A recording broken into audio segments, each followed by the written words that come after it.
यार देखो, मतलब जब भी हम कोई थ्रेड क्रिएट करते हैं ना, थ्रेड क्रिएट करने के भी 3 मेथड होते हैं। पहले तो मेरे को ये बताओ, मल्टी थ्रेडिंग पता है किसी को? पहले तो मान हम को उसी पे पता है बात करें शायद। ना, मल्टी। नहीं मतलब पता है तो भाई वो proper one on one interaction वाली चीज भी हो जाएगी ना। मल्टी थ्रेडिंग पता है, नहीं तो मैं थोड़ा हाँ, बहुत फिर बता पता देता है। हूँ। एक्चुअली कि पहले थ्रेड क्या होता है, वो क्या काम करता है, फिर उसकी लाइफ साइकिल बता, फिर मल्टी थ्रेडिंग कब हाँ, आएगा। मैं तो भी पूछ रहा हूँ, मतलब मल्टी थ्रेडिंग थोड़ा बहुत भी पता है किसी को? स्टार्टिंग नहीं से ही नहीं, बता दो, बिल्कुल शुरू। बहुत टाइम पहले करा था। जावास्क्रिप्ट पढ़ी है सबने? हाँ। हाँ बड़ी बड़ी। हाँ हाँ। सिंगल थ्रेडेड है यार वो। हम्म। थ्रेड का मतलब क्या हो? वही ऐसे स्टार्ट करके थ्रेड होता क्या है, 2 मिनट रुकना, मैं आता हूँ। दो।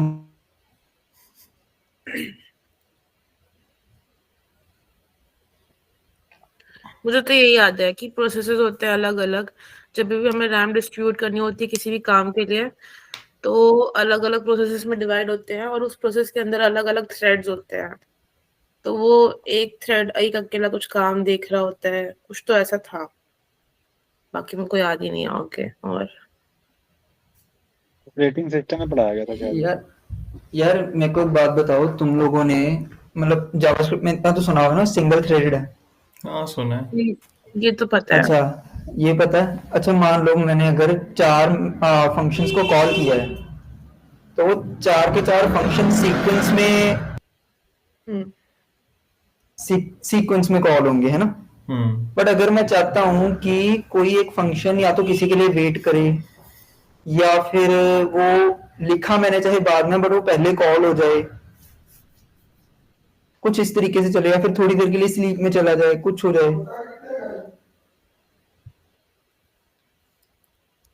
तो वो चीज हमारे पास नहीं है जावास्क्रिप्ट में। थ्रेड सिंपली तुम लोगों को इतना पता लग गया होगा कि एक मतलब वर्किंग थ्रेड, जैसे जावास्क्रिप्ट में है कि वन बाय वन सारी चीजें चलती हैं, वही चीज है। अब मल्टी थ्रेडिंग की जरूरत पड़ी क्यों यार? तुम लोगों ने कई बार देखा है कि जो आईओ ऑपरेशंस होते हैं उनमें बहुत ज्यादा टाइम लग जाता है कई बार। हम्म। उतने टाइम तक सीपीयू को वेट करना पड़ता है, जबकि हम उससे कुछ और काम भी करवा सकते हैं, हम्म। राइट?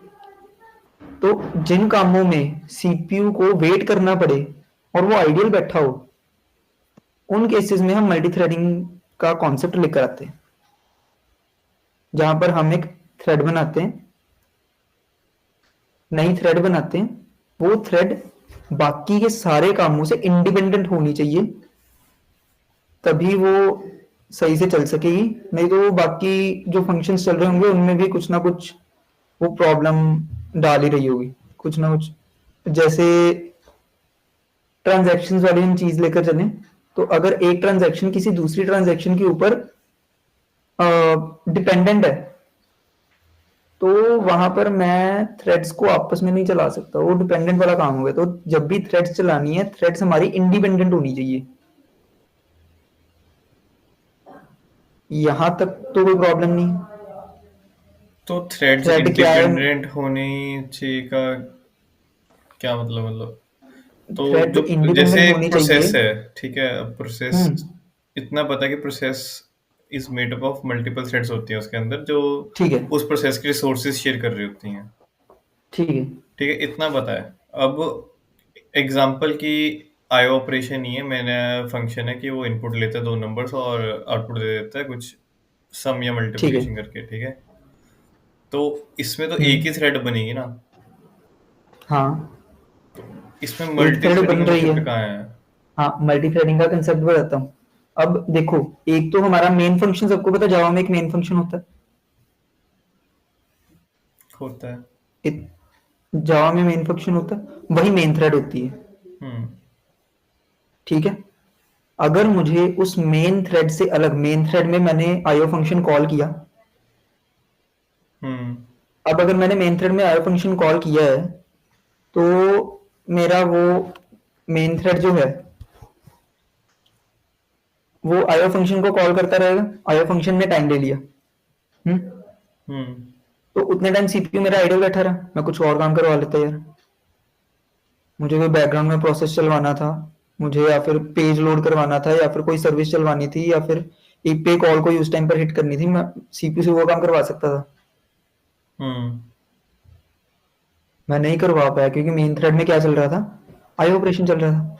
मैं वहां पर एक नई थ्रेड बनाऊंगा, हर एक थ्रेड के साथ एक रन फंक्शन एसोसिएटेड पहले से मिलता है, आपको बस उसे ओवरराइड करना होता है। नहीं करोगे खाली चलेगा, कर दोगे जो भी लिखोगे वो चल जाएगा।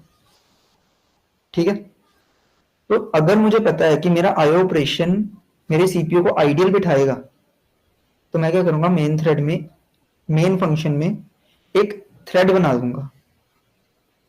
थ्रेड बनाते कैसे हैं मैं ये भी दिखा दूंगा। ठीक है, अभी मान के चलो कि मेन थ्रेड में मैं एक फंक्शन बना दूंगा, एक थ्रेड बना दूंगा मेन थ्रेड के अंदर, एक सब थ्रेड बना दूंगा, उस सब थ्रेड में मैं आईओ फंक्शन करूंगा। अब अगर उस मेन थ्रेड में मैं आईओ फंक्शन का काम कर रहा हूं, तो वो थ्रेड चाहे आइडियल बैठी रहे, मेरा मेन थ्रेड अगले फंक्शन को कॉल कर लेगा, उससे अगले फंक्शन को कॉल कर लेगा। अगर मेरा आईओ ऑपरेशन डिपेंडेंट नहीं है अगले फंक्शंस के, तो फिर मैं ये काम कर सकता हूँ। अगर वो डिपेंडेंट है तो फिर मेरी आउटपुट जो है वो सही नहीं आएगी। अच्छा, यहां तक कोई प्रॉब्लम तो नहीं? नहीं, ठीक है। यहां तक अगर कोई क्वेश्चन है तो वो पूछो, फिर ही हम आगे चलेंगे। तो डिपेंडेंट या इंडिपेंडेंट होने का मतलब फर्क क्या है? एग्जांपल दे युवराज भाई, आप कई बार कुछ फंक्शंस बनाते नहीं हो कि कोई फंक्शन पिछले फंक्शन की वैल्यू के ऊपर या फिर उसकी रिटर्न वैल्यू के ऊपर डिपेंड होता है, कि अगर वहां से वैल्यू आएगी तो ही वो आगे चलेगा, नहीं तो अगर चलेगा तो वो गार्बेज वैल्यू को ही उठा के दे देगा। ठीक है, गॉट इट। Right right. तो ऐसे फंक्शंस जो होते हैं जो किसी दूसरे फंक्शन पर डिपेंडेंट हो, हम उनको किसी नई थ्रेड में नहीं चला सकते। उसको किसी नई थ्रेड में चलाएंगे वो पहले से उसकी वैल्यू पर डिपेंडेंट है, तो पिछला फंक्शन तो चला नहीं, अगला नई थ्रेड में चल के एग्जीक्यूट भी हो गया, गार्बेज वैल्यू दे दी उसने, हमें मल्टी थ्रेडिंग का फायदा ही नहीं हुआ। ठीक है। राइट। अब नेक्स्ट मैं एक बार ना थोड़ा सा मतलब यहाँ कहीं पे ढूंढ लेता हूँ कि 3 ways to create a thread, तो वो मैं स्क्रीन शेयर करके दिखा देता हूँ। ठीक है, युवराज, अभी आपने एक वर्ड यूज किया था सब थ्रेड, तो उसका क्या मतलब है? वो थ्रेड की कोई टाइप है या जस्ट जिस मल्टीपल नहीं नहीं नहीं थ्रेड को नहीं, मैंने सिर्फ एग्जांपल दी है। हमारी ना हमारे पास जब हम थ्रेड्स बनाते हैं, ना भी बनाए ना, एक थ्रेड हमारी बनी होती है, okay. Main thread. Main thread, अब जो भी थ्रेड बनेगी, जावा कोडिंग अगर की हो तो उसमें मेन फंक्शन बनता है, तो मेन फंक्शन के अंदर ही हम थ्रेड्स बनाते होंगे। ठीक है, तो अगर मेन फंक्शन के अंदर, मेन थ्रेड के अंदर मैं एक और थ्रेड बना दूं, तो वो उसकी सब थ्रेड हो जाएगी, वो मेन थ्रेड के अंदर चल रही है, मेन थ्रेड से अलग चल रही। फिर जब मेन थ्रेड आएगी ना, तो मैं थोड़ा सा ना ड्रॉ करके दिखा देता हूँ।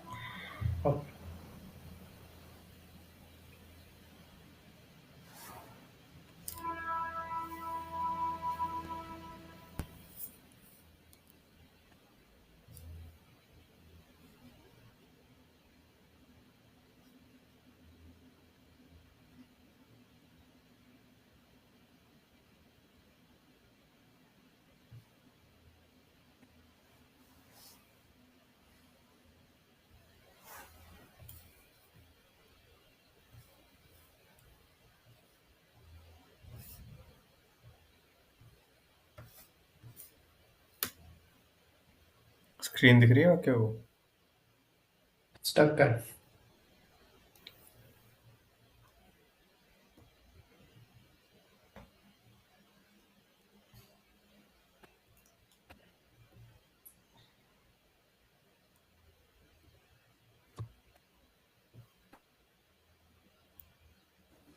हाँ भाई, हाँ, सब थ्रेड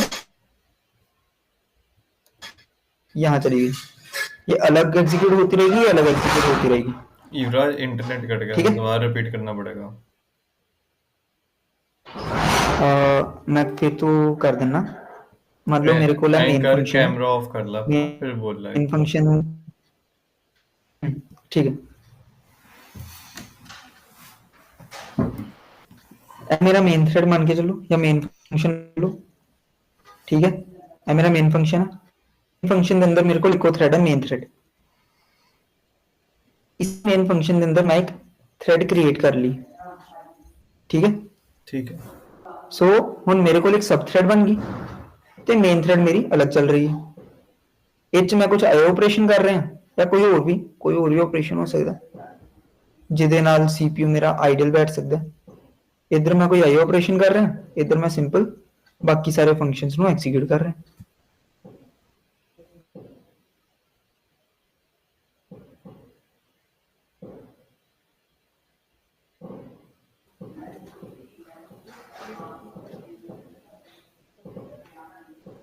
लो नहीं पे पल्ले जो भी कह रहा था तो भाई मान के चलो मेरा मेन फंक्शन है, मैं ना मान गया मेन फंक्शन तो है, जावा नाल मेन ही फंक्शन एक्सप्लेन कर होता है। देना। युवराज हो सके तो कोड में एग्जांपल करके दिखा दो अगर पॉसिबल तो प्रिंट करके। हाँ मैं वही दिखाने लगा और इसको ना थोड़ी ज्यादा क्लैरिटी आ जाएगी।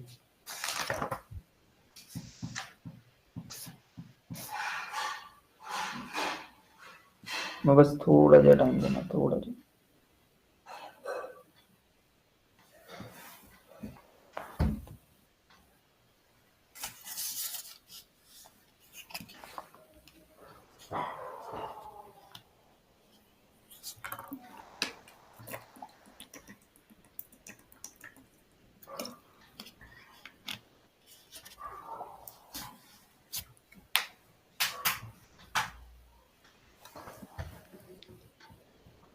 देखो यार मैं ना अपने नोट्स ही बनाए हुए हैं, सो मैं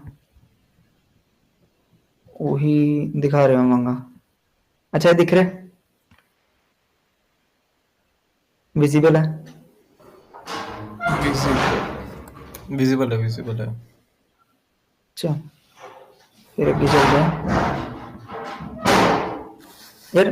मेरे को एम मान लो है मेरी क्लास है मेन क्लास, टेस्ट क्लास, ठीक है। टेस्ट क्लास तो मेरा एक मेन फंक्शन है, ठीक है। Main function they which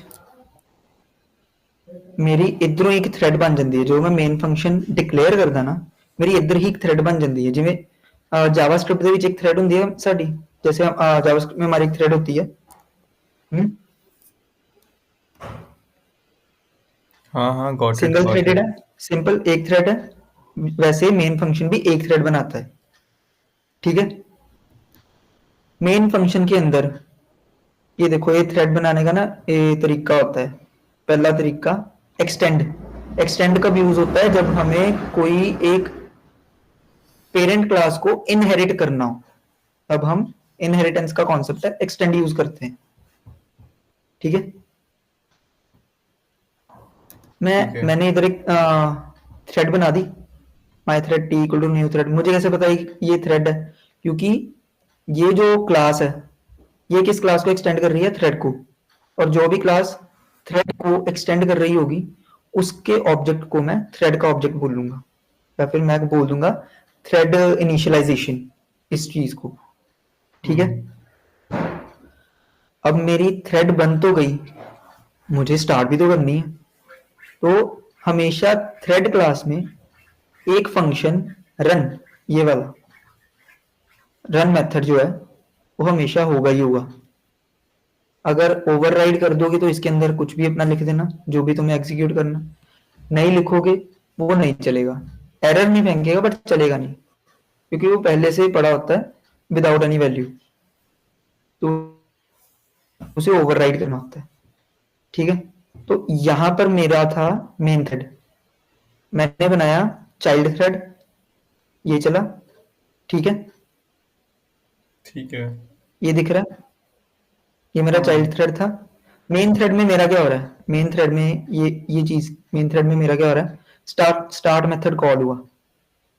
start method क्यों कॉल हुआ, क्योंकि जब भी हमें किसी थ्रेड की एग्जीक्यूशन को स्टार्ट करना होता है हम टी डॉट स्टार्ट लिखते हैं, वो टी डॉट स्टार्ट उस थ्रेड की एग्जीक्यूशन को स्टार्ट कर देता है। यहां पर दो चीजें हैं, अगर टी डॉट स्टार्ट करोगे थ्रेड की एग्जीक्यूशन स्टार्ट होगी, अगर तुम लोग, ये रन मेथड है थ्रेड का, टी डॉट रन लिखोगे तो वो सिंपल जैसे हम मेथड कॉलिंग करते हैं, फंक्शन कॉलिंग करते हैं, वैसे चलेगा। ठीक है, ठीक है। अब यहाँ पर हमारा क्या हो रहा है, मैंने टी डॉट स्टार्ट किया, मेन थ्रेड में मेरा क्या हुआ, स्टार्ट मेथड कॉल हुआ, फिर मेरा मेन मेथड या फिर मेन जो वो कॉल हुआ। अब जो नई थ्रेड बनाई थी मैंने, आवाज कट रही है, आवाज कट रही है। यहाँ पर ये जो नई थ्रेड बनाई, हेलो हेलो। हेलो, हाँ बोल। आ गई आवाज, आ गई। हाँ जी, हाँ जी। अब मेन थ्रेड में मेरा क्या हुआ, स्टार्ट मेथड कॉल हुआ, फिर मेरा जो बाकी का काम था मेन मेथड में वो चलने लग गया। चाइल्ड क्लास में मेरा क्या हुआ, चाइल्ड क्लास में मेरा, मैंने क्योंकि थ्रेड स्टार्ट की थी, मेरा रन मेथड ही सबसे पहले कॉल होगा, उसमें 100 मेथड लिखे हों नहीं कॉल होंगे। थ्रेड स्टार्ट किया, रन मेथड कॉल होगा। ठीक है, अब यहां पर मैंने एक चीज बोली थी कि थ्रेड्स तो मैं बना दूंगा, आउटपुट मेरी किस ऑर्डर में आएगी मैं नहीं बता सकता, वो जेवीएम देखेगा, क्योंकि थ्रेड्स के ड्यूरेशन उसके हाथ में, वो देखेगा, उसे थ्रेड को पहले एग्जीक्यूट करना है। तो ये देखो केसेस बनाया मैंने, 3 केसेस हैं, या तो एक रन मेथड कॉल हो जाएगा, फिर स्टार्ट मेथड, फिर मेन मेथड, हो सकता है पहले स्टार्ट मेथड फिर मेन मेथड फिर रन मेथड। जेवीएम ने इस तरीके से उनको एग्जीक्यूट किया हो ना कि पहले मैं मेन मेथड करूंगा। ये थ्रेड्स हैं, वो किसी भी थ्रेड को पहले प्रायोरिटी दे सकता है, जेवीएम देगा प्रायोरिटी। ठीक है, अंटिल हम स्पेसिफाई नहीं करते। ठीक है। पहले बताओ यहां तक कोई क्वेश्चन है तो फिर ही मैं आगे चलूंगा। इसमें 3 केसेस कैसे बने हैं? P1, P2, P3। भाई 50 केसेस बना लो, मैंने 3 बनाए हैं कि हो सकता है ये हो जाए, हो सकता है ये हो जाए, बहुत सारे केसेस बन सकते हैं, मैंने वैसे 3 हम केसेस अभी तक बनाए। सिर्फ 2 थ्रेड यूज कर रहे हैं ना? हाँ, हम सिर्फ 2 थ्रेड यूज कर रहे हैं। ठीक। मैंने मेथड लिखा है यहाँ पे, मेथड कॉल हुआ, start method, main method, run method, मैंने थ्रेड नहीं लिखा है यहाँ पे ताकि कंफ्यूजन भी ना हो। ठीक है, ओके। तो यहां तक तो कोई प्रॉब्लम नहीं है। नहीं। ठीक है, तो एक बार ना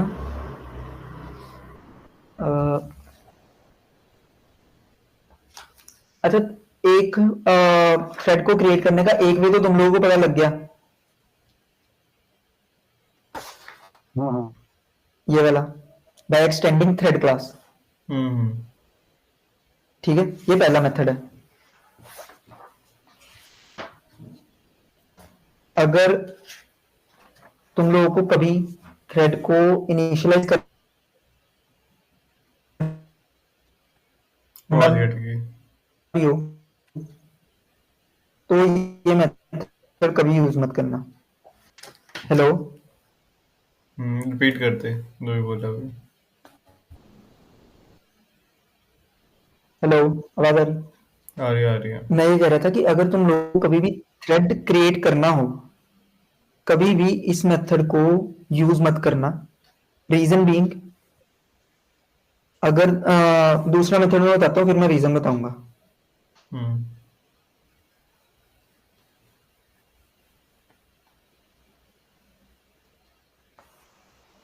ये एक और फोटो, तो कर मैं ना इस फोटो को भी वर्टिकली भेजता हूँ, फोन घुमाना पड़ेगा तुम लोगों को। बट हम तो लैपटॉप पे हैं। लैपटॉप घुमाना पड़ेगा फिर।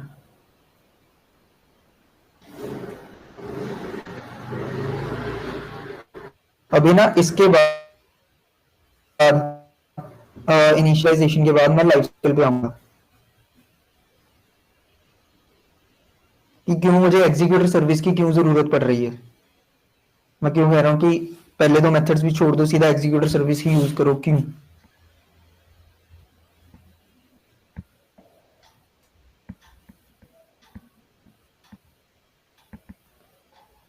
तो भाइयों ये देखो, मैंने थोड़ा बहुत अगर दिख रहा हो तो मैंने थ्रेड क्लास को कॉल किया। थ्रेड क्लास ने किसे एक्सटेंड किया था? माई थ्रेड ने थ्रेड क्लास को। जो मैंने माई थ्रेड बनाया था यहाँ पे, ये मैंने माई थ्रेड बनाया था, इसने एक्सटेंड किया थ्रेड को, राइट। राइट। अब ये जो थ्रेड है ना, ये क्लास, ये आगे रनेबल को इंप्लीमेंट करता है हमेशा। रनेबल एक इंटरफेस है और क्लास हमेशा रनेबल को इंप्लीमेंट करेगा। Runnable class runnable interface implement ही क्यों ना करूं? इसका तुम लोग रीजन भी पूछोगे कि पहले में क्या प्रॉब्लम है, थ्रेड क्लास ही एक्सटेंड कर रहा है, पीछे ये चल रहा है, मुझे क्या मतलब, वो इंप्लीमेंट ही कर रहा है। यहाँ पर एडवांटेज ये मिलता है कि अगर तुम लोग डायरेक्टली रनेबल को इंप्लीमेंट करते हो तो तुम किसी और क्लास को भी एक्सटेंड कर सकते हो, क्योंकि जावा में अगर मल्टी थ्रेडिंग है तो उसमें मल्टीपल इनहेरिटेंस नहीं है, राइट। अगर मल्टीपल इनहेरिटेंस नहीं है तो किसी क्लास को अगर तुमने एक्सटेंड कर लिया तो तुम बाकी क्लासेस के ऑब्जेक्ट्स को या फिर उनके फंक्शंस को इनहेरिट नहीं कर सकते। तो बाकी क्लासेस के फंक्शंस को इनहेरिट करने के लिए, इनहेरिटेंस का एडवांटेज लेने के लिए हम रनेबल को डायरेक्टली इंप्लीमेंट कर लेंगे और किसी और क्लास को एक्सटेंड कर लेंगे, ठीक है। ठीक है। बाकी फंक्शनिंग सेम है, बाकी कोई प्रॉब्लम नहीं, बाकी फंक्शनिंग बिल्कुल सेम है। जो लास्ट होती ये क्वेश्चन था उसमें, जैसे आपने बोला कि मल्टीपल इनहेरिटेंस हमारे जावा में नहीं, लेकिन जैसे कि नहीं है। अदर लैंग्वेजेस हैं C++, उनमें होता है मल्टीपल इनहेरिटेंस एंड वो मल्टी थ्रेडेड भी हैं, तो उनमें हम ये वाला तरीका यूज कर सकते हैं ना फिर? भाई अगर देखो C++ में मैंने मल्टी थ्रेडिंग पढ़ी नहीं कभी, वो पता नहीं है तो मुझे पता नहीं है, बट वैसे अगर तुम यूज भी करोगे तो तुम्हें याद होगा कि C++ में अगर मल्टीपल इनहेरिटेंस है तो उसमें एम्बिग्विटी भी आती है। आती है। इसलिए जावा में मल्टीपल इनहेरिटेंस है ही नहीं, मल्टीपल इनहेरिटेंस नहीं है तो एम्बिग्विटी भी कभी आती नहीं। ठीक है। और कोई क्वेश्चन?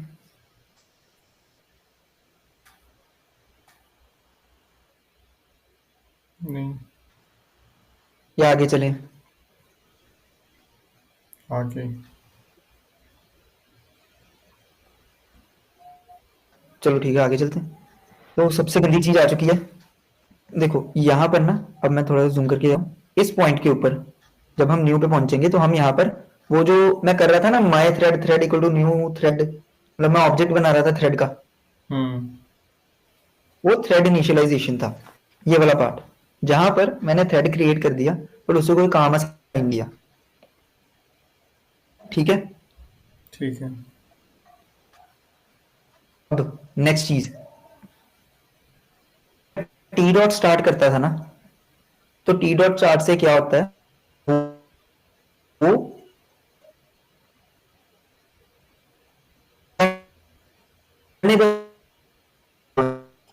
आवाज कट रही है तेरी युवराज। जाता है रनेबल आवाज कट स्टेट का रही है, मतलब है वो repeat, ready to run repeat, state में repeat. पहुंच जाता है कि हेलो हेलो हेलो अब हेलो आई, हेलो, अब आ गई अब आवाज आ रही है? Okay okay okay. अच्छा, तो अगर मैं टी डॉट स्टार्ट करूंगा ना, तो टी डॉट स्टार्ट करने से मेरी थ्रेड जो रनेबल में पहुंच जाएगी, runnable means ready to run state में पहुंच जाएगी। अगर मेरी रेडी टू रन स्टेट में पहुंच गई है, तभी जेवीएम में जो स्केड्यूलर होता है, स्पेसिफिकली जेवीएम, तभी उस थ्रेड को उठाएगा और उसके अंदर के फंक्शंस को एग्जीक्यूट करेगा या अंदर के काम को एग्जीक्यूट करेगा। अदरवाइज आपकी थ्रेड पड़ी हुई है, अगर रनेबल स्टेट में नहीं है तो वो एग्जीक्यूट नहीं होगी, ठीक है। ठीक है। एक टाइम के ऊपर मल्टीपल थ्रेड्स जो हैं वो रनेबल स्टेट में हो सकती हैं। एग्जीक्यूट कौन सी होगी? It will be chosen by the scheduler only, और कोई नहीं उसे बता रहा होगा, ठीक है। अब यहाँ पर एक चीज है, मान लो चलती थ्रेड है, अचानक से मुझे है कि चलती थ्रेड है, मुझे उसे रोकना है, मुझे कुछ और काम करवाना है। तो हमारे ना मल्टी थ्रेडिंग में ही एक आता है थ्रेड डॉट यील्ड करके एक फंक्शन आता है। यील्ड फंक्शन क्या करता है कि वो जो थ्रेड चल रही होती है, अगर तो उसकी प्रायोरिटी दूसरी थ्रेड की प्रायोरिटी के इक्वल है, इक्वल या ज्यादा है, दूसरी थ्रेड की प्रायोरिटी अगर रनिंग थ्रेड से इक्वल है या ज्यादा है, तो वो रनिंग थ्रेड को रोक देगा और दूसरी थ्रेड को रन करना स्टार्ट कर देगा, ठीक है। ये एक पॉइंट है जब हम स्केड्यूलर को बता सकते हैं कि नहीं ये वाला छोड़ दो, मेरी वाली थ्रेड यूज कर लो, सिर्फ ये एक पॉइंट है। अदरवाइज हम कभी भी स्केड्यूलर को नहीं बता सकते कि आपको कौन सी थ्रेड यूज करनी है, ठीक है। हम सिर्फ उसे प्रायोरिटी दे सकते हैं, अगर प्रायोरिटी नहीं देंगे तो वो पेरेंट क्लास की प्रायोरिटी उठा लेगी। पेरेंट क्लास हमारी मेन क्लास है, मेन क्लास की बाय डिफॉल्ट प्रायोरिटी 5 होती है, 1 से लेकर 10 तक प्रायोरिटी होती है, उसकी बिल्कुल नॉर्मल होती है 5 मिडल पे, ठीक है। ठीक है। अब अगर मेरी कोई थ्रेड चल रही है, अच्छा हमने एक चीज देखी थी कि आईओ ऑपरेशंस के लिए हम कुछ करते हैं थ्रेड के साथ। नहीं यार, ऐसा कुछ तो नहीं देखा। मैंने बताया था ना, अगर हमें आईओ ऑपरेशंस करना है तो हम तभी थ्रेड यूज करते हैं, आईओ ऑपरेशंस या फिर आईओ ऑपरेशंस जैसे ऑपरेशंस जब हमारा सीपीयू आइडियल बैठता था तभी हम थ्रेड यूज करेंगे। तो उस केस में क्या होगा, मैं थोड़ी देर के लिए थ्रेड को ब्लॉक कर दूंगा और इस पार्ट में ले जाऊंगा, ये नॉन रनेबल स्टेट है सारी की सारी। तो यहां पर भी 3 चीजें हैं, या तो वो ब्लॉक हो जाएगी थोड़ी देर के लिए, ठीक है। दूसरी चीज, या तो मैं उसे वेटिंग स्टेट में डाल दूंगा, ठीक है, या फिर मैं उसे स्लीपिंग स्टेट में डाल दूंगा। थ्रेड डॉट वेट करो या ऑब्जेक्ट डॉट वेट करो, वेटिंग जाएगी, थ्रेड डॉट स्लीप करोगे में चली जाएगी, और अगर वो फंक्शन सिंक्रोनाइज्ड है तो वो ब्लॉक्ड या फिर सिंक्रोनाइजेशन वाले पार्ट में चली जाएगी। इन दिनों में क्वेश्चन हो तो वो पूछो। मेरी running thread non runnable state में कैसे गई?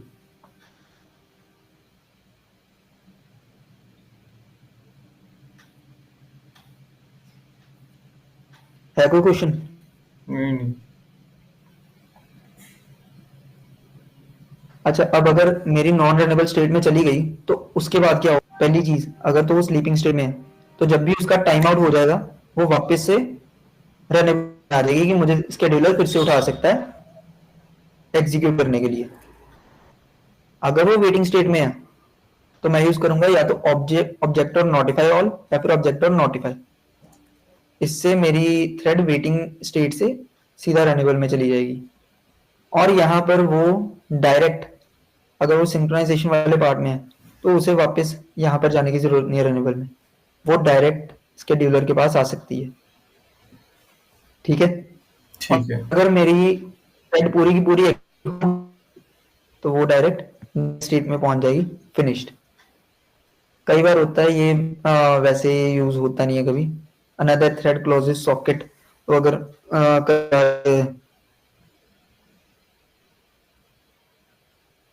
कुछ सॉकेट टाइप चीज बनती है, इस पर ज्यादा कुछ मैंने भी एक्सप्लोर किया नहीं। तो इसमें यही था कि कई बार कोई एक्स्ट्रा थ्रेड वहां पर ब्लॉक्ड स्टेट में पड़ी हो तो वो बाकी थ्रेड्स का भी डायरेक्ट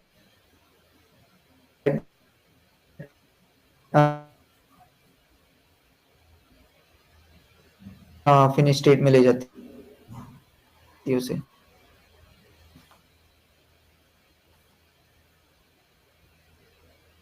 क्योंकि आवाज कट रही है भाई।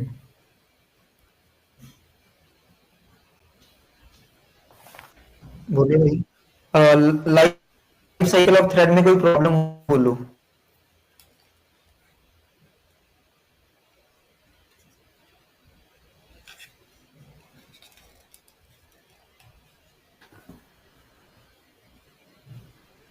हेलो हाँ जी, हेलो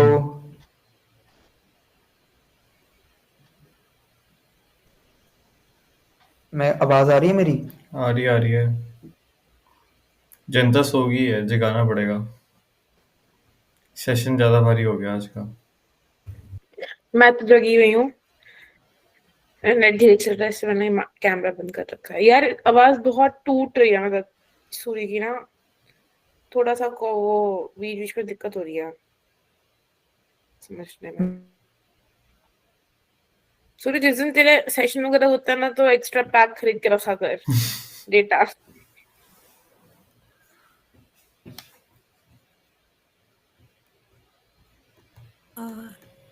सूर्य फिर हैंग हो गया। युवराज ये नोट्स भेज दियो एक बार व्हाट्सएप पे ग्रुप में।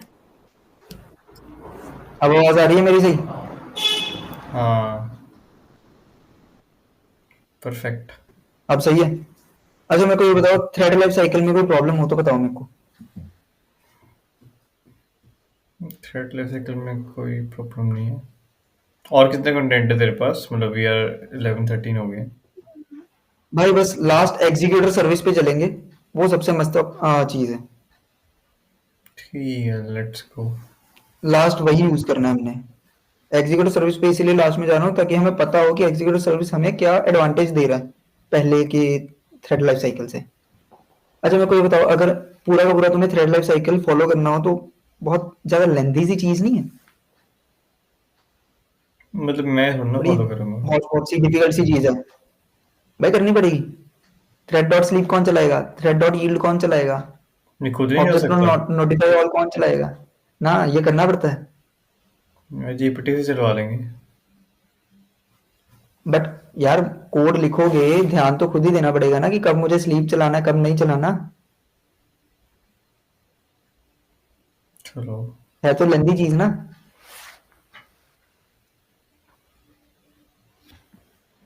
इसी सब चीज को खत्म करने के लिए एग्जीक्यूटर सर्विस आई थी। सिंपल एग्जीक्यूटर सर्विस को टास्क दो, तुम्हारी पूरी थ्रेड लाइफ साइकिल को वो खुद मैनेज करेगा। उसके पास कुछ वर्कर थ्रेड्स होंगे, उन्हीं वर्कर थ्रेड्स को वो रीयूज करता रहेगा और तुम्हारे सारे के सारे कामों को खुद ही मैनेज करता रहेगा कि कब किसको मुझे स्लीप में डालना है, कब किसको मुझे वेट में डालना है, कब किसको मुझे ब्लॉक डायो में डालना है। सब कुछ एग्जीक्यूटर सर्विस देखेगा, तुम्हें कुछ देखने की जरूरत नहीं है। ओके। और दूसरी चीज एक और, अगर तुम लोग एग्जीक्यूटर सर्विस यूज कर रहे हो तो तुम लोगों ने एक चीज देखी होगी, मैंने एक भी बार ये नहीं बोला कि थ्रेड तुम्हें कोई वैल्यू रिटर्न करेगी,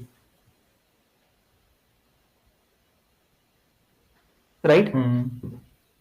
क्योंकि मेरा Right. मेथड जो उसके अंदर रन हो रहा है वो कौन सा है? Public void run. वॉइड है तो कुछ भी रिटर्न नहीं करेगा, राइट?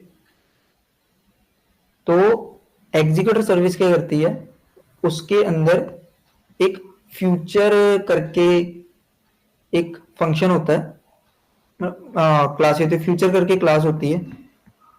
थोड़ा सा यहीं से दिखा देता हूँ, यहाँ पर कहीं पे तो मैंने निकाला था।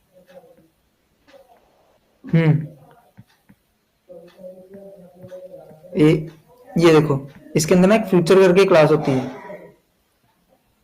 उस फ्यूचर क्लास में तुम अगर तुम्हें कोई भी वैल्यू रिटर्न करवानी है, इंटीजर करवानी है, स्ट्रिंग करवानी है, यहाँ पर मेंशन कर दो और जो भी उस फंक्शन के अंदर वैल्यू होगी वो वापस आ जाएगी। इसके अंदर हम वैल्यूज रिटर्न करवा सकते हैं, नॉर्मल थ्रेड्स में हम नहीं कर सकते। ठीक है? ठीक है। यहाँ अच्छा, मैंने एक भी बार नहीं बोला था कि मैंने थ्रेड को ना मैंने डिलीट किया। थ्रेड फिनिश हो गई, डेड हो गई, बट डिलीट नहीं हुई, राइट? राइट। तो अब अगर तुम लोग एग्जीक्यूटर सर्विस नहीं यूज करते और सिंपल थ्रेड यूज करते हो, होगा क्या? तुम्हारी थ्रेड्स डेड हो जाएंगी, ज़ॉम्बी थ्रेड्स पड़ी रहेंगी तुम्हारे उस पूरे, जब भी तुम वो फंक्शंस चला रहे हो उस टाइम पर। तुम बड़ी इंटरेस्टिंग चीज तो बोली, ज़ॉम्बी थ्रेड, वो क्या होता है? यार ज़ॉम्बी थ्रेड वो थ्रेड होती है जो कि डेड थ्रेड है, तुम उसे रीयूज नहीं कर सकते और अब वो किसी काम नहीं है। एक थ्रेड अगर यूज हो गई तो वो अब तुम दोबारा यूज नहीं कर सकते, ना तुम किसी थ्रेड को दोबारा रीस्टार्ट कर सकते हो। अगर तुमने टी डॉट स्टार्ट 2 बार चला दिया, तुम्हारी थ्रेड रीस्टार्ट तो नहीं होगी, इलीगल एक्सेप्शन आ जाएगा। हम्म और अगर तुम्हारी थ्रेड खत्म हो गई है, रन मेथड पूरा चल गया है, उसके बाद वो डिलीट नहीं होती, वो डेड होके साइड में पड़ी रहती है। तो इसके ओके। साथ हमारी थोड़ी मेमोरी लीकेज और थ्रेड लीकेज वाली चीज भी आ जाती है, जिसे एग्जीक्यूटर सर्विस बड़े अच्छे से कंप्लीट करती है। इसमें मतलब यहाँ पर सर्विस की जगह यार तुम थ्रेड लिख लेना, थ्रेड डॉट शट डाउन, अगर आराम से शट डाउन करवाना है पूरा चलने के बाद, और अगर उसी टाइम पे शट डाउन करवाना है तो शट डाउन ना कर दो, ये फंक्शन कॉल कर दो, तुम्हारी जो थ्रेड है वो पूरी पूरी डिलीट हो जाएगी। ठीक है, ठीक है। बाकी यही है यार, कब यूज करना है एग्जीक्यूटर सर्विस को, वही जब तुम्हें मल्टी थ्रेडिंग यूज करनी है तभी तुम्हें एग्जीक्यूटर सर्विस को यूज करना है, बाकी तुम्हें हर जगह मल्टी थ्रेडिंग यूज नहीं करनी। और बहुत कुछ लिखा है, concurrency control, save, callable future, एक सब छोड़ दो। जब भी तुम्हें मल्टी थ्रेडिंग लगेगी मुझे यूज करनी है, तब एग्जीक्यूटर सर्विस को यूज करो to create threads and to manage threads. Otherwise तुम्हें खुद ही सारे के सारे लाइफ साइकिल को मैनेज करना पड़ेगा, जो कि बहुत लंबा काम है। ओके। तो इसीलिए इसका ना इमेज भी कुछ इतनी सी ही बनी है कि इसे टास्क दो एग्जीक्यूटर सर्विस को, वो वर्कर थ्रेड्स बनाता है, क्यू में डालता है, एग्जीक्यूट कर देता है, बस। बट स्टिल यहाँ पर भी वो स्केड्यूलर आता है जेवीएम का, जो कि खुद देखता है कि मुझे कौन सी थ्रेड को कब एग्जीक्यूट करवाना है। उसका कोई कुछ नहीं कर सकता, वो जेवीएम खुद देखता है। ठीक है, ठीक है।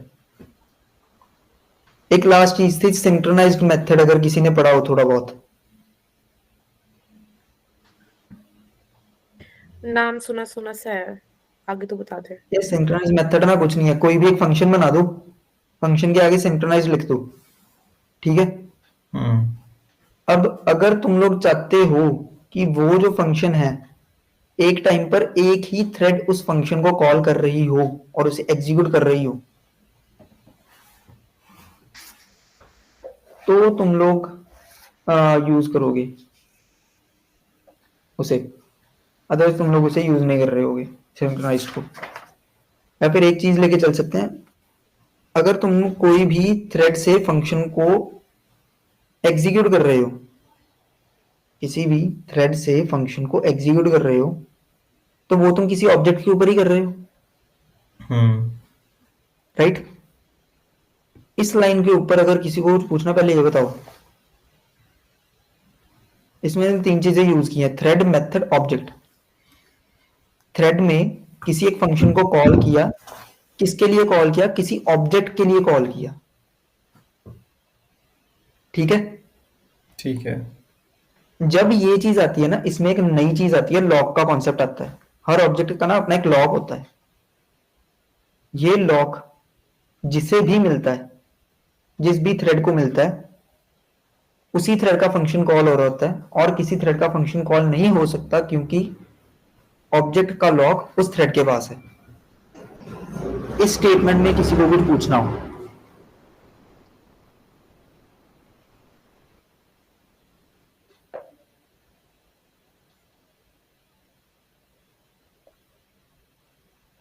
बोलो भाई, कैसे हो गए सारे? सो ही कह सके। ज्यादा लंबा हो गया? एक्चुअली ज़्यादा डिफिकल्ट हो गया। मैं तो पूछा ना कि अगर इस स्टेटमेंट ਦੇ ਵਿੱਚ ਕਿਸੇ ਨੂੰ ਕੋਈ ਪ੍ਰੋਬਲਮ ਹੈ ਫਿਰ ਰਿਪੀਟ ਕਰ ਦਾਂਗਾ ਵਿਦ ਇਮੇਜ, ਮੈਂ ਦਿਖਾਣ ਲੱਗਾ ਮੈਂ ਕੀ ਕਹਿ ਰਿਹਾ।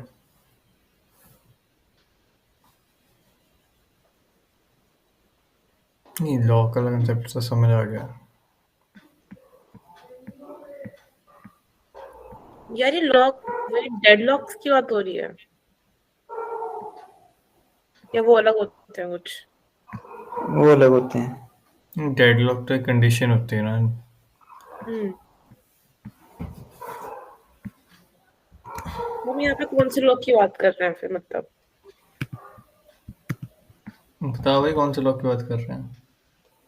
बताता हूँ, लॉक की चाबी कहाँ ये है? घुमा दो, ये घूमता नहीं है यार। ये देखो, जैसे एक ऑब्जेक्ट है ना, एक सेकंड, ये घूम क्यों वो नहीं फोटो रहा? से, घूमता है भाई। हाँ नहीं घूम रहा ना मुझसे, मैं यहाँ पर दोबारा से भेज देता खोल, हूँ। इमेज व्यूअर से उसे खोल तो घूम जाएगा। अरे रुक जाना, सबर कर वहाँ ले। यार लैपटॉप घुमाना बहुत मुश्किल है हमारे लिए। अरमान हाँ स्क्रीन नहीं घुमा हाँ सकता। सब, अरमान है मॉनिटर से 60 सबर का तो। सबर सबर, अरे सबर सबर सबर। देखो यहाँ पे कई लोग ही होंगे जो अमीर हैं, इनके पास 90 डिग्री घूम जाता होता है वो मॉनिटर। ओ, मेरा घूम जाता है, मेरा टैब बन जाता है ना इसीलिए।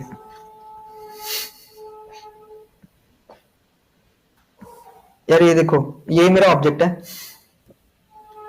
ठीक है। इस एक्स को मैं ऑब्जेक्ट मान लेता हूँ।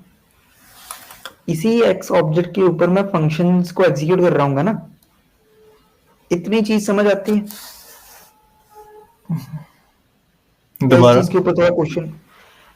मैं अगर किसी फंक्शन को कॉल कर रहा हूँ तो मैं किसी ऑब्जेक्ट के लिए ही कॉल कर रहा हूँ। ठीक है, सही है। सही है, इस स्टेटमेंट में कोई प्रॉब्लम तो नहीं है?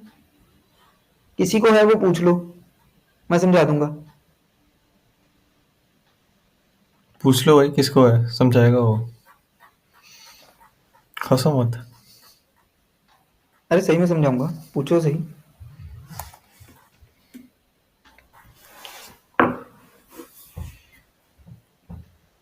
बोल नहीं रहे, शर्म के मारे नहीं बोल रहे या फिर नींद के मारे नहीं बोल रहे?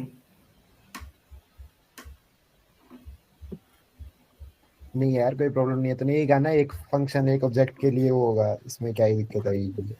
किसी भी फंक्शन को कॉल करना है किसी ऑब्जेक्ट के लिए ही कॉल करेंगे ना, हाँ हाँ कोई प्रॉब्लम नहीं ना इसमें।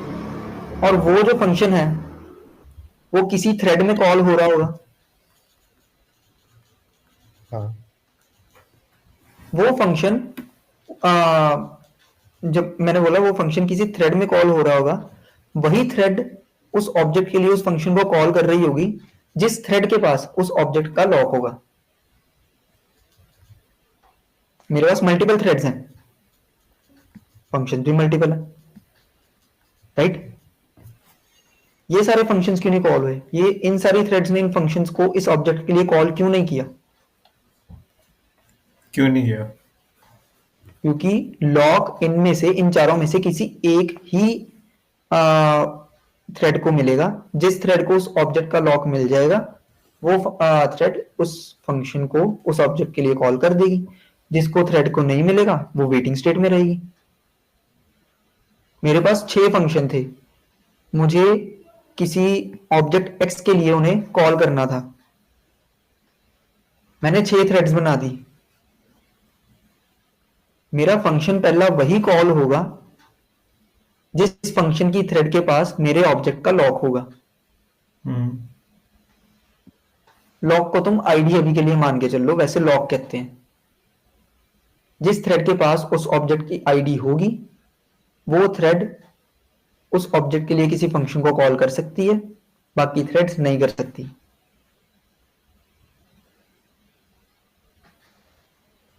इस स्टेटमेंट में कोई प्रॉब्लम हो तो बताओ।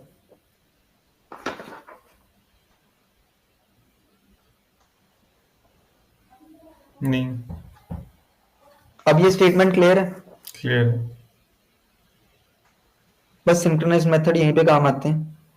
सिंक्रोनाइज मेथड में जिस थ्रेड के पास ऑब्जेक्ट का लॉक होगा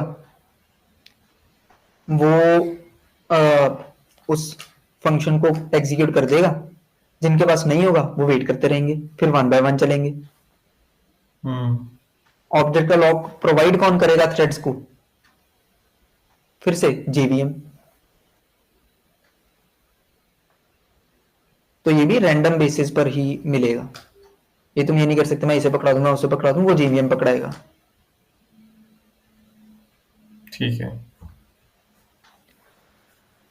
आज के सेशन में किसी को ये पता लगा हो, ये क्वेश्चन हो कि मैं क्यों यूज करूं मल्टी थ्रेडिंग और क्यों मैं एग्जीक्यूटर सर्विस यूज करूं इंस्टेड ऑफ पुराने मेथड्स रनेबल और माई थ्रेड, और क्या एडवांटेज मिलेगा मुझे मल्टी थ्रेडिंग यूज करके। ऐसा कोई क्वेश्चन तो नहीं है किसी के दिमाग में? नहीं, वो तो CPU का हम फुल यूज ले सकते हैं ना, हाँ मल्टी थ्रेडिंग यूज करके। हाँ, नहीं तो सबने देखा होगा कि जावास्क्रिप्ट में वन बाय वन ही सारे फंक्शंस कॉल हो रहे हैं, मैं ये नहीं कर सकता कि मुझे कोई और करवाना। उसके लिए एक चलता है एसिंक करके, एसिंक कॉल चलती है, फिर मैं कर सकता हूँ, बट उसकी जगह यहाँ पर मल्टी थ्रेडिंग प्रॉपर अच्छे से यूज होती है। वो फॉल्स मल्टी थ्रेडिंग का इल्यूजन दे देता है जावास्क्रिप्ट में यूजर्स को। अगर कभी किसी ने एसिंक अच्छे से पढ़ा हो, यूज किया हो इन डेप्थ में, तो उसे पता होगा वो प्रॉपर मल्टी थ्रेडिंग नहीं देता, वो इल्यूजन देता है।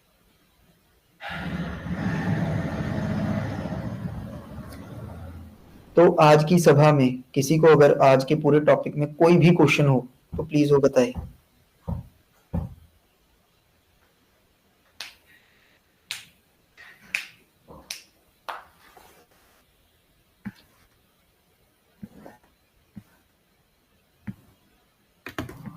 युवराज भाई, पता है मैं ना इसीलिए ज्यादा बोल नहीं रहा था कि हम ना मल्टी थ्रेडिंग पढ़ते हैं। मुझे पता है बहुत ना लंबा है, बहुत कॉम्प्लेक्स है, समझने में हो सकता है कोई सो भी जाए।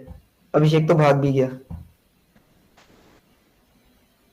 कॉम्प्लेक्स भाई साहब, हम समझ ही नहीं आया, इतना क्या ही खतरनाक है भाई ये। मैंने तभी तो मैंने बार तेरी ना बार पूछा। एक लाइन ना ध्यान से सुननी पड़ रही थी कि हाँ भाई हाँ, मैंने अभी तभी ना कहना चाह मैंने बार बार एक लाइन को इसीलिए रिपीट किया था क्योंकि मुझे पता है कि ये बहुत ज्यादा कॉम्प्लेक्स चीज है। चलो बढ़िया है, बट पता सही में लगा बताओ, मतलब कुछ कॉम्प्लेक्स 10 चीज है। 15 20% समझ आया हो? 15% आ गया, दैट्स आई एम 15%। 100% कॉन्फिडेंट कि मुझे 15% समझ आ गया। क्वेश्चन हो किसी का 15% में तो नहीं। लक्ष्य भाई, अरमान भाई, अरमान को तो 50% तो आ गया। अरमान को तो पूरा आता है, अरमान बस देख रहा है ये समझाता क्या है। वो टेस्ट लेने आता है यहाँ पे। हाँ, वो हमारा टेस्ट लेने आता है। नहीं, मुझे तमन्ना बस ये तुझे समझ बता आया? दो कि लिमिट है। हम्म। मान लो मेरा i5 CPU है, तो हाँ उसके अंदर हमारी कोई लिमिट्स भी होगी कि हम कितने थ्रेड यूज कर सकते हैं, उसके बाद वो ब्लॉक करेगा या क्या होगा, स्लो करेगा? भाई, मैं बताता हूँ, मुझे लगा था शायद ये क्वेश्चन आएगा। यस। देखो, अगर तुम बहुत ज्यादा थ्रेड्स यूज कर लेते हो ना, तो अगर तो पहले दो मेथड्स यूज कर रहे हो, रनेबल या माई थ्रेड, रनेबल या थ्रेड को एक्सटेंड करके, तो इस केस में तुम्हारे बहुत सारे ज़ॉम्बी थ्रेड्स बन जाएंगे। उस केस में हो सकता है तुम्हारा जो फंक्शन है या फिर तुम्हारी एप्लीकेशन वो क्रैश कर जाए। अगर तुम एग्जीक्यूटर सर्विस यूज कर रहे हो तो उसमें लिमिटेड थ्रेड्स होते हैं, तुम डिफाइन भी कर सकते हो मुझे 10 15 20 चाहिए, और वो उन्हीं थ्रेड्स को रीयूज करेगा। ज़ॉम्बी थ्रेड्स नहीं बनेंगे, डिलीट नहीं होंगे, वो उन्हीं थ्रेड्स को कंप्लीटली खाली करके फिर से रीयूज कर लेगा। ठीक है, एग्जीक्यूटर वो सर्विस में समझ गया जो तू कह रहा है, that's you can say optimisation है वो। हाँ, वो तुम देखो कि तुम क्या कर सकते हो। उसमें कितने number of threads we can run. हाँ, मैंने बोला यही था ना अगर अरमान? सीपीयू की बात कर रही है, अगर तो सीपीयू की बात चल रही है तो फिर वो टेस्ट भी करना पड़ेगा कितने थ्रेड्स किसी एक सीपीयू के लिए वायबल हैं। बट वैसे अगर तुम माई थ्रेड या फिर रनेबल यूज कर रहे हो तो फिर तो तुम्हारा i5 हो i7 हो, अगर तुमने बहुत ज्यादा थ्रेड्स बना दिए वो क्रैश करेगा करेगा। और क्या एग्जीक्यूटर वो सर्विस यूज कर रहे हो, इस पे भी डिपेंड करता है थ्रेड है किस चीज का? हाँ, वो इस पे भी डिपेंड करता है कि तुम्हारा थ्रेड कितने बड़े फंक्शन को कॉल कर रहा है, किस फंक्शन का थ्रेड है वो, या किस ऑब्जेक्ट के लिए वो उसे यूज कर रहा है। तुमने थ्रेड आईओ की कोई ऑपरेशन से लिमिट है? 15 20 चला दिए। थ्रेड की कोई लिमिट है? मान लो एक थ्रेड एक पर्टिकुलर लिमिट तक की रिसोर्सेज को एक्सेस कर सकता है, या अगर एक ही थ्रेड चल रहा है तो वो जितने मर्जी रिसोर्सेज को एक्सेस कर देगा? इंडिपेंडेंट जितने मर्जी रिसोर्सेज को वो यूज कर सकता है, बट अगर डिपेंडेंट है तो वो या तो फंक्शन क्रैश कर जाएगा या एप्लीकेशन क्रैश कर जाएगी, ये होगा। नहीं नहीं, मान लो एक थ्रेड है जावा में मेन फंक्शन में, सिर्फ मेन फंक्शन में ठीक कॉल है। किया। अब मेरे सीपीयू में मान लो 16 GB रैम है, तो उसने ठीक है। 16 GB रैम कॉल कर दी, यूज कर दी उसने, तो वो 16 की 16 GB यूज कर लेगा या उसकी कोई लिमिट है उसमें कि 4 GB यूज कर सकता है बस, या उससे ज्यादा नहीं करेगा? ये तो मैंने भी नहीं पढ़ा है लिमिटिंग, ज़्यादा। शायद लिमिटिंग कर सकते हैं थ्रेड्स की। थ्रेड्स की हमें लिमिटिंग लिमिट एग्जीक्यूटर सर्विस में कर सकते हैं। लिमिटर्स तो लगाने पड़ेंगे, अदर इट विल क्रैश, वो तो क्रैश करता रहेगा वरना, अगर हम उसको ऐसे छोड़ देंगे खुला। लिमिट्स पता किस तरीके से लगती हैं कि मुझे कितनी थ्रेड्स चाहिए यही पूछ रहे हैं, या फिर सीपीयू कितना यूटिलाइजेशन होगा ये पूछ रहे हैं? पहले एक चीज कंफर्म कर दो कि थ्रेड कोई फिजिकल फैक्टर है सीपीयू के अंदर या एक वर्चुअल फैक्टर है? ये एक हिसाब से एक वर्चुअल फैक्ट्री बनता है। ओके, मतलब सिंपल ना, एक मेन थ्रेड है उसी को सब डिवाइड कर दिया गया आगे। तो ये लेट्स भी अंडरस्टैंड, तो जैसे हम सिस्टम मॉनिटर खोलते हैं ना मनमान, उसमें प्रोसेसेस दिखती हैं हमें। वो समझ एक प्रोसेस पकड़ ले, कोई भी समझ गूगल की पकड़ ले या किसी और सर्विस की एक प्रोसेस पकड़ ले, उसके अंदर मल्टीपल थ्रेड्स चल रहे होंगे। तो अगर हम समझना चाहें तो थ्रेड्स इतना ही समझ सकते हैं कि उस एक प्रोसेस के लिए हम 10 थ्रेड्स चल रहे हैं या 15 थ्रेड्स चल रहे हैं, हम वो काउंट करने बैठ जाएं, क्या वो हमारे लिए इम्पोर्टेंट है? नहीं। अगर थोड़ा डीप जाना चाहे तो हाँ, हो सकता है कि हमारे लिए वो इम्पोर्टेंट निकले, कि एट द एंड वो सब थ्रेड्स वो एक प्रोसेस को कंट्रीब्यूट कर रहे होते हैं, वो डिफाइन करने के लिए प्रोसेस क्या काम कर रही है। तो नंबर ऑफ थ्रेड्स निकालना मेरे अकॉर्डिंग वायबल तो नहीं रहेगा, मतलब कोई यूज में नहीं रहेगा, कि rather than हम वो थ्रेड्स किस प्रोसेस के लिए यूज कर रहे हैं वो उस पे जा फोकस करें। नहीं नहीं, मेरा क्वेश्चन ये था कि मान लो एक सीपीयू के अंदर थ्रेड्स डिसाइडेड होते हैं, यानी कि मतलब अगर वो एक वर्चुअल फैक्टर है तो वो किसी चीज पे तो डिपेंडेंट होगा ना? कोर पे डिपेंड होता है आई थिंक। ये सीपीयू के कोर होते हैं, क्वाड कोर, और इस सब से वो थ्रेडिंग आई थिंक रिलेटेड होती है। हाँ, क्योंकि अगर तुम्हारा कम कोर वाला होगा तो अगर तुम ज्यादा थ्रेड्स बना दोगे तो क्रैश करेगा करेगा। कोर ज्यादा होंगे, कॉन्फ़िगरेशन अच्छी होगी तो वो ज्यादा थ्रेड्स को भी झेल लेगा। ओके, ठीक है। मैं बोला वो ज्यादा थ्रेड्स बनेंगे तो वो क्रैश कर जाएगा। अगर तुमने बहुत सारे थ्रेड्स पहले बना लिए और लास्ट में एक थ्रेड यूज किया तो मे बी वो तब भी फट जाए, क्योंकि ज़ॉम्बी थ्रेड्स बहुत सारे पड़े हैं, अच्छे से बंद नहीं ना है वो कहीं ना कहीं तुम्हारा कोई ना कोई रिसोर्स चाहे 0.5% यूज कर रहे हैं। मतलब अगर वो पड़े रह गए तो वो खराब करेंगे। हाँ, तो जब तक मतलब तुम्हारा सर्वर बंद नहीं हो जाता, रीस्टार्ट नहीं हो जाता, तब तक तो वो पड़े ही पड़े हैं।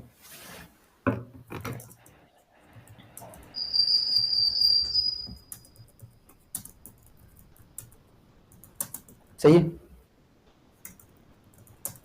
तमन्ना, कशिश, कोई क्वेश्चन हो?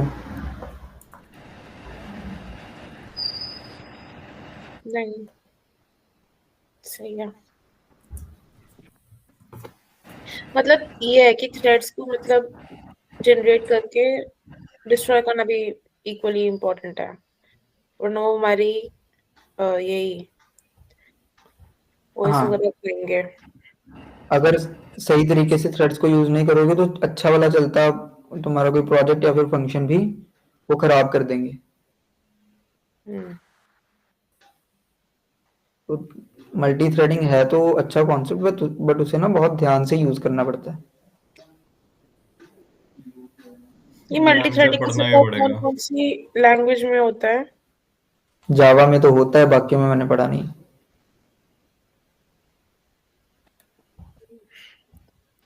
सी प्लस प्लस में भी होता है, पर जो तूने बाद में बताया था ना एग्जीक्यूटिव जो था वो उसमें नहीं होता सी प्लस प्लस में। हाँ, एग्जीक्यूटर सर्विस तो जावा में अभी भी है ना।